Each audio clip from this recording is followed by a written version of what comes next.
Cut பண்ண என்னோட தலைமுடிய வளர வைக்கிற சேலஞ்சில இன்னைக்கு 46வது நாள் 16வது ஹேர் பேக் போட போறோம். 2 கைப்பிடி வெந்தயமும் 1 கைப்பிடி பச்சை பயிரும் நைட்டே ஊற வச்சிருக்கேன். இப்போ இதை மிக்ஸி சார்ல சேர்த்துட்டு 2 பீஸ் கற்றாழை எடுத்து தோல் சீவிட்டு நல்லா வாஷ் பண்ணிட்டு குட்டி குட்டியா கட் பண்ணி ஒரு 6 மணி நேரம் தண்ணியில போட்டு வச்சிருங்க. மறுபடியும் இதை வாஷ் பண்ணிட்டு இந்த கற்றாழையும் இப்போ மிக்ஸி சார்ல சேர்த்துருங்க. இதை நல்லா நைஸா அரைச்சிட்டு இந்த மாதிரி ஒரு துணி வச்சு இதை வடிகட்டி எடுத்துருங்க. ஹேர் பேக் போடுறதுக்கு முன்னாடி தலைக்கு எண்ணெய் வச்சு சீவி சிக்க எடுத்துட்டு இந்த ஹேர் பேக்கை ஸ்கால்ப்புக்கும் தலைமுடிக்கும் நல்லா அப்ளை பண்ணிவிட்டு அரை மணி நேரத்துலேருந்து 1 மணி நேரம் வச்சுருந்து வெதுவெதுப்பான தண்ணியில் சீயக்காய் இல்லைனா ஷாம்பு பயன்படுத்தி ஹேர் வாஷ் பண்ணிவிடுங்க.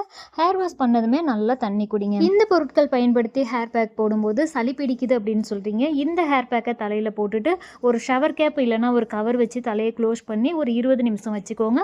குளிக்கும் போது தண்ணி வெதுவெதுப்பான தண்ணியில் குளிச்சிருங்க. குளிச்சு முடிச்சதும் நல்லா தண்ணி குடிங்க. எந்த அளவுக்கு உங்கள் உடம்புல சூடு இல்லாமல் பார்த்துக்கிறீங்களோ அந்த அளவுக்கு உங்களுக்கு சளி பிடிக்காது.